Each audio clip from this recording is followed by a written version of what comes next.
ரேபரேலி, அமேதி உள்ளிட்ட 5வது கட்ட தேர்தல் நடைபெறும் 49 தொகுதிகளுக்கான தேர்தல் பரப்புரை நிறைவடைந்தது.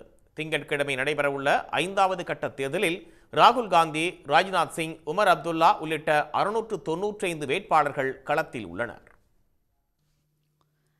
நாடாளுமன்ற மக்களவைக்கான தேர்தல் நாடு முழுவதும் 7 கட்டங்களாக நடைபெற்று வருகிறது. இதுவரை 4 கட்ட வாக்குப்பதிவு நிறைவடைந்துள்ள நிலையில் திங்கட்கிழமை 5வது கட்ட வாக்குப்பதிவு நடைபெறுகிறது. உத்தரப்பிரதேசத்தில் 14 தொகுதிகளுக்கும், மராட்டியத்தில் 13 தொகுதிகளுக்கும், மேற்கு வங்கத்தில் 7 தொகுதிகளுக்கும், பீகார் மற்றும் ஒடிசாவில் தலா 5 தொகுதிகளுக்கும் தேர்தல் நடைபெறவுள்ளது. ஜார்க்கண்டில் 3 தொகுதிகளிலும், ஜம்மு காஷ்மீர் மற்றும் லடாக்கில் தலா 1 தொகுதியிலும் வாக்குப்பதிவு நடைபெறவுள்ளது. தேர்தல் நடைபெறவுள்ள 49 தொகுதிகளுக்கான தேர்தல் பிரச்சாரம் சனிக்கிழமை மாலை 6 மணியுடன் நிறைவடைந்தது.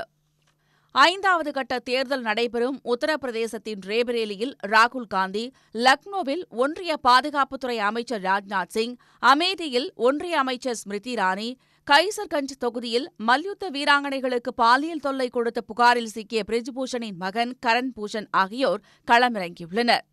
பீகாரின் சரண் தொகுதியில் அம்மாநில முன்னாள் முதலமைச்சர் லாலு பிரசாத்தின் மகள் ரோஹிணி ஆச்சார்யா, ஹாஜிபூர் தொகுதியில் மறைந்த ராம்விலாஸ் பஸ்வானின் மகன் சிராக் பஸ்வான் ஆகியோர் போட்டியிடுகின்றனர்.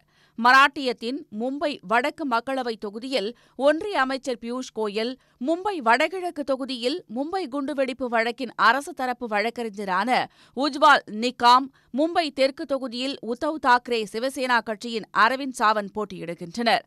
ஜம்மு காஷ்மீரின் பாரமுல்லா தொகுதியில் தேசிய மாநாட்டுக் கட்சியின் துணைத் தலைவர் உமர் அப்துல்லா களமிறங்கியுள்ளார். உடனுக்குடன் செய்திகளை தெரிந்து கொள்ள சன் நியூஸ் பெல் ஐகானை கிளிக் பண்ணுங்க.